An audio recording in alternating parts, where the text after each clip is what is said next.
Yarım küremiz için düşünecek olursak huzurlu birkaç saati var artık. Uyanıyoruz, birkaç saatimiz huzurlu. Sonra Kuzey Yarımküre'de Donald Trump uyanıyor ve dünya için kaos başlıyor. Olmasını isterdik ama maalesef bu bir şaka değil. Bu artık dünyanın rutini. Mart 2026 itibarıyla Hürmüz Boğazı'nda hala dumanlar yükseliyor. Dev tankerler suyun üzerinde balık istifi gibi yan yana bekliyor.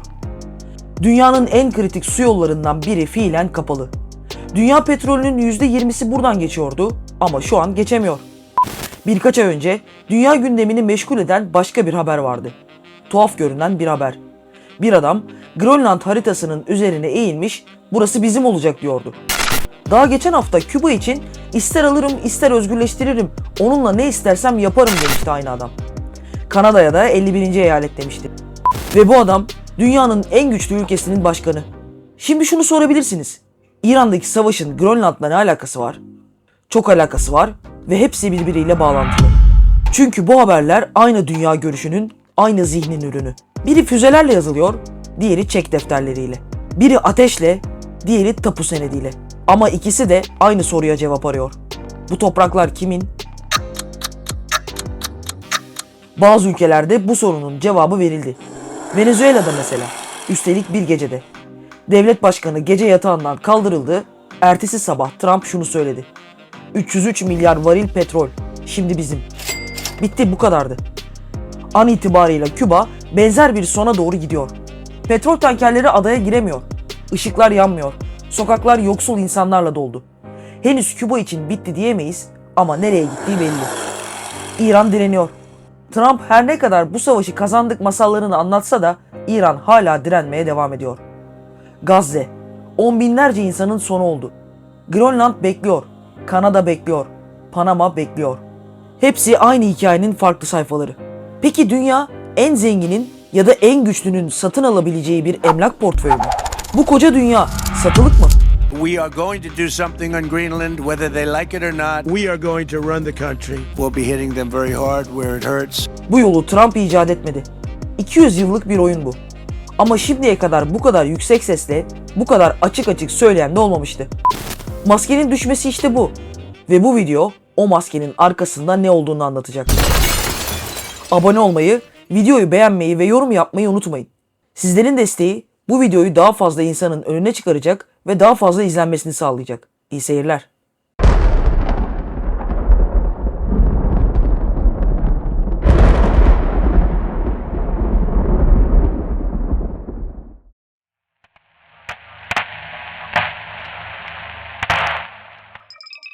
Umman, Maskat, 2026 Şubat ayının son günleri. Tarihin en kritik kararları genellikle devasa saraylarda değil, klimaların hafifçe uğuldadığı, dış dünyadan tamamen koparılmış, steril ve sessiz odalarda alınır. O gün o masanın üzerinde duran şey sadece birkaç sayfa kağıt değil, 40 yıllık bir düşmanlığın bitiş belgesiydi.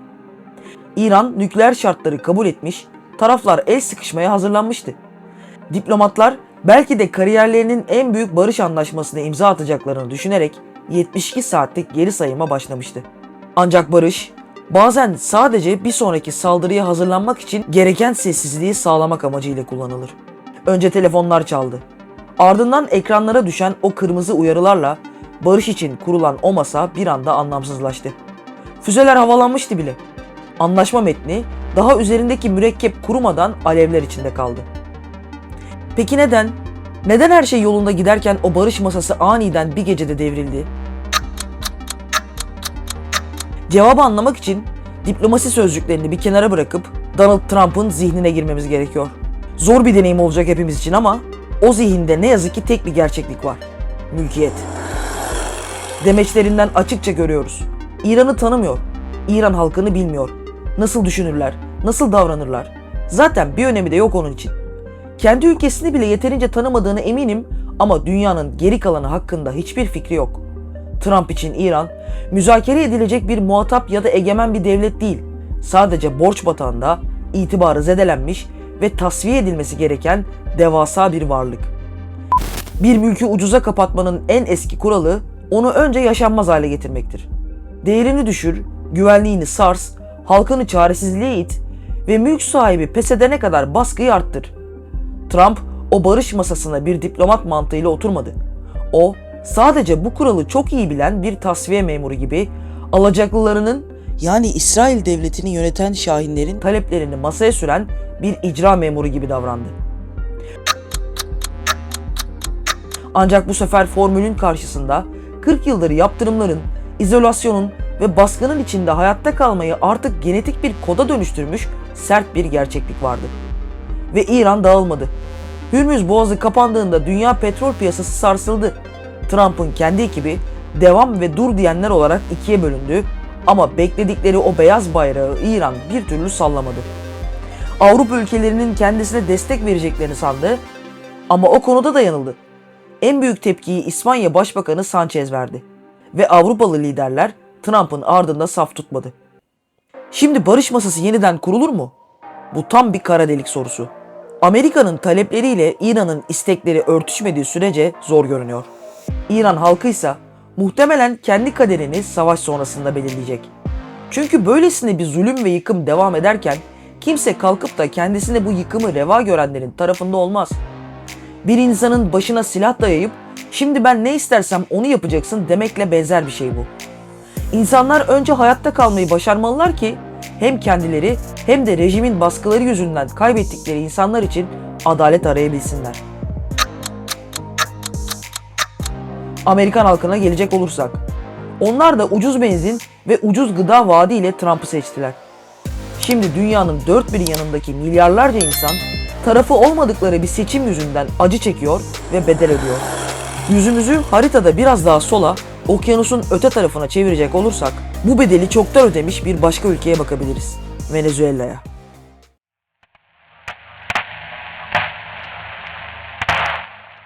Caracas, 3 Ocak 2026 gece yarısı. Bazı şehirler gürültüyle yıkılır. Bazıları ise tek bir imzayla el değiştirir. Venezuela o gece bir ülke olmaktan çıkıp dünyanın en büyük batık varlık dosyasına dönüştü. Bir kadın o gece çocuğunu uyutmaya çalışıyordu belki. Diğeri sabah işe erken gidebilmek için vakitlice uyumuştu. Bir başkası sıcaktan bunalmış, balkonda temiz hava almaya çalışıyordu. Kim bilir. Sonra aniden patlamalar başladı. Caracas o gece uyumadı. Ve on milyarlarca insan gece korkuyla yatağından kalktığında mülkiyeti bir gecede devredilmiş bir coğrafyaya gözlerini açtı. Devlet Başkanı Maduro ve eşi çoktan bilinmez bir istikamete gönderilmiş, başkentin sokakları yeni düzenin o ağır ve tekinsiz sessizliğine bürünmüştü. Sonra güneş doğdu ve Trump konuştu. 303 milyar varil petrol, şimdi bizim. Hepsi bu kadar. Bir ülkenin egemenliği bir sabah açıklamasına sığmıştı. O balkondaki adam, o çocuğunu uyutan anne, o erkenden yatan işçi. Tek bir gecede onlarla birlikte dünyanın geri kalanının hikayesi de değişmişti. Artık uluslararası hukuk ya da milletlerin kendi kaderini tayin hakkı gibi süslü kavramlar yoktu. Sadece sahada bir envanter sayımı yapılıyordu. Ama petrol tek başına bu hikayeyi açıklamaya yetmez. Venezuela'nın altında başka şeyler de var. Altın, lityum, koltan. Bugün cebimizde taşıdığımız akıllı telefonlardan, yarın bineceğimiz elektrikli araçlara ve en sofistike savunma sistemlerine kadar her şeyin kalbi bu topraklarda atıyor. Trump için Venezuela, özgürleştirilmesi gereken bir halk değil, geleceğin teknolojisini rehin alacak devasa bir ham madde deposu. Peki dünya ne dedi bu duruma? Endişeyle izliyoruz. Tehlikeli bir emsal, yakından takip ediyoruz. Boş diplomatik klişeler. Kısacası Trump'ın ajandasında bahaneler değişebilir. Ama bilanço her zaman aynıdır. Düşman ilan et, abluka uygula, sonra operasyon. Şimdi aynı formül bir başka yerde daha işlemeye başladı. Küba'da.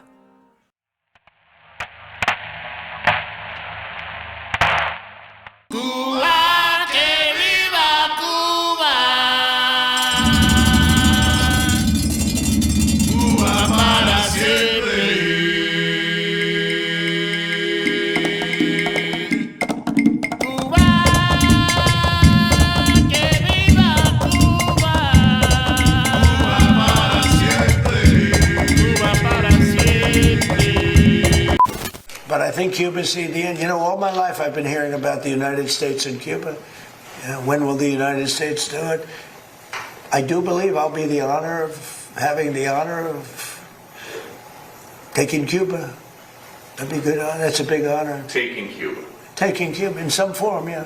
Taking Cuba. I mean, whether I free it, take it, I think I could do anything I want with it. You want to know the truth? They're a very weakened nation. Bir ülkeyi ele geçirmek için artık ordulara ihtiyacınız yok. Eskiden tanklar sınırı geçerdi, şimdi ise sadece şalterler indiriliyor. Havana, 2026'nın ilk ayları. Şehir zifiri karanlığa mahkum edilmiş durumda. Sokak lambaları sönük, pencereler ışıksız. Turizm bitmiş durumda. Hastane koridorları karanlık, eczaneler kapalı. Sağlık sistemleri örnek gösterilirdi ama şimdi ameliyatlar erteleniyor, bebekler karanlıkta doğuyor. Adanın yiyeceği azalıyor. Yemek pişirmek gibi temel ihtiyaçlar bile imkansız artık. Diyaliz hastaları yataklarında ölüyor. Bu Küba'nın yeni ve acımasız rutini. Tankerler limana yanaşamıyor. Petrol akışı durmuş durumda. Ve ada enerjisiz bırakılarak felç ediliyor. Peki Trump ne diyor? Küba'yı alıp onunla ne istersem yapabilirim. Onun dilinde diplomasi bu. Bir ülkenin nefes yollarını tıkayıp tam boğulmak üzereyken yüksek fiyattan oksijen satma pazarlığı. Küba ise onun portföyünde sadece restorasyon bekleyen çökmüş bir gayrimenkulden ibaret. Trump, Küba'daki rejimi nihayet değiştiren o kudretli başkan olarak tarihe geçmek istiyor. Çünkü aynaya baktığında karşısında o durdurulamaz kibrini besleyecek devasa bir figür görmek istiyor. Kendi efsanesine aşık olan bir adam da zaten bunu yapar. Ama burada ilginç bir detay daha var. Trump bir yandan alıyorum diyor, diğer yandan arka kapıdan müzakere yapıyor. Peki kiminle? Raul Castro'nun torunuyla. Raul Guillermo, 41 yaşında. Küba gizli servisinin başında, dedesinin en yakınında. Lakabı Raulito, yani Küçük Raul. Ve Amerika Birleşik Devletleri'nin Dışişleri Bakanı Marco Rubio onunla gizlice görüşüyor. Yani bir yanda abluka, diğer yanda Castro ailesinin torunuyla pazarlık. Yani mesele özgürlük değil. Mesele kontrolün kimin elinde olduğu. Tıpkı Venezuela'da olduğu gibi. Şimdi başınızı haritanın kuzeyine çevirin ve Grönland'a bakın.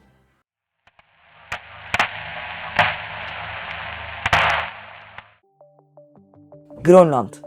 Buzlarla kaplı, sessiz, uçsuz bucaksız bir ada. Trump satın alacağım dediğinde dünya güldü. Manşetler atıldı, şakalar yapıldı. Bir emlakçının sonu gelmez fantezilerinden biri denilip geçildi. Ama yanıldılar. Çünkü onlar bir devlet başkanı olarak görüyorlardı Trump'ı. Oysa Trump bir portföy yöneticisi gibi davranıyor. Grönland onun için üzerinde Danimarka bayrağı dalgalanan bir toprak parçası değil. İklim krizinin erittiği buzların altından fışkıran trilyon dolarlık stratejik bir ganimet. Nadir mineraller, uranyum yatakları ve en önemlisi 21. yüzyılın en kritik kavşağı olacak yeni deniz yolları.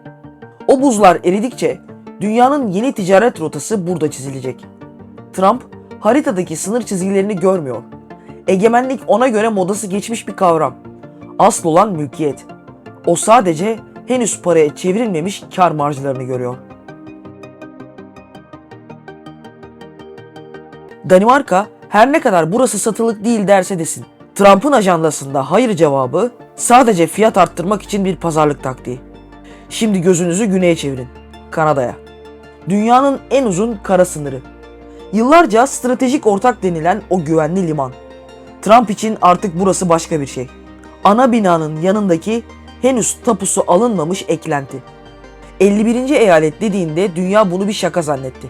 Oysa bu bir niyet beyanıydı. Su kaynakları, enerji hatları ve kuzey geçidiyle Kanada, Trump'ın Kuzey Amerika kalesi vizyonunun en büyük parçası. O Kanada'yı bir devlet olarak değil, Amerika'nın lojistik ihtiyaçlarını karşılayan devasa bir arka bahçe olarak görüyor. Panama Kanalı için de durum aynı. 1989'da uyuşturucu bahanesiyle girilen o topraklar bugün Çin etkisini kırma maskesiyle yeniden masada. Trump ısrarla Panama Kanalı'nı geri istiyor. Gazze'yi de bir emlak projesi olarak gördü Trump. Riviera yapabiliriz dedi utanmadan. Filistinlileri taşıyalım, kıyı şeridini geliştirelim. 10 milyon insanın yurdu bir yatırım fırsatıydı onun için. Araçlar değişiyor, formül değişmiyor. İran'da füzelerle masayı devirdi. Venezuela'yı bir gecede bitirdi. Küba'yı karanlığa gömdü. Grönland'ı satın almak istiyor. Kanada'yı hizaya çekmeye çalışıyor. Hepsi aynı zihnin ürünü. Hepsi aynı sorunun cevabı. Artık sadece alıcılar var. Ve mülksüzleştirilenler. Ancak şu soruyu sormak zorundayız. Bu oyunu Trump mı icat etti? Yoksa sadece bu vahşi mirası devralıp maskesini mi indirdi? Bu oyun çok daha eski. Ve bunu anlamak için takvimi 200 yıl geriye sarmamız gerekiyor.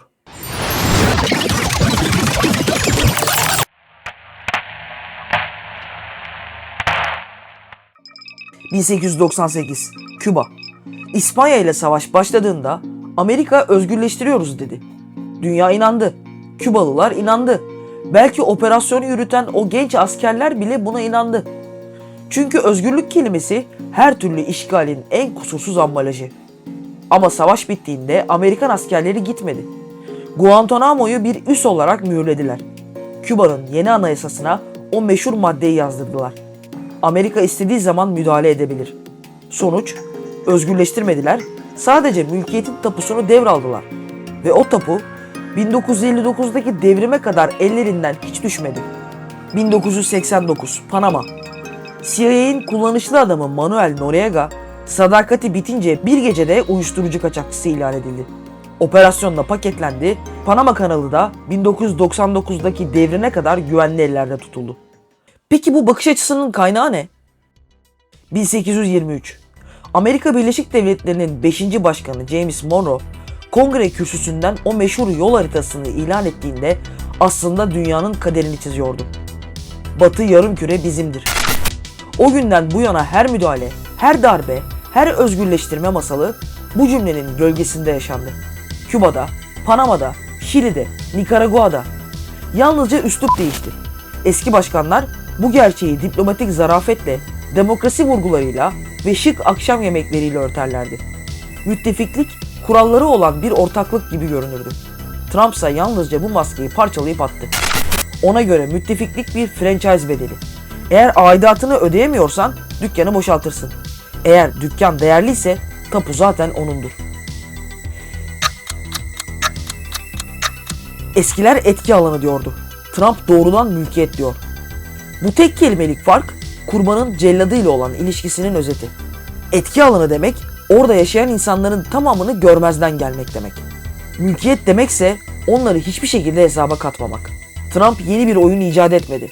O sadece maskeyi indirdi.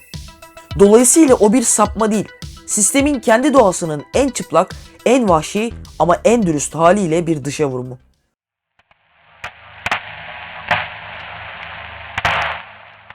Videonun başında bir soru sorduk. Bu koca dünya satılık mı? Füzelerle, ambargolarla, emlak teklifleriyle ve sessizce el değiştiren limanlarla. Bu sorunun cevabı her gün dünyanın bir yerinde, bazen bir tapu dairesinde, bazen de bir savaş sahasında yeniden yazılıyor.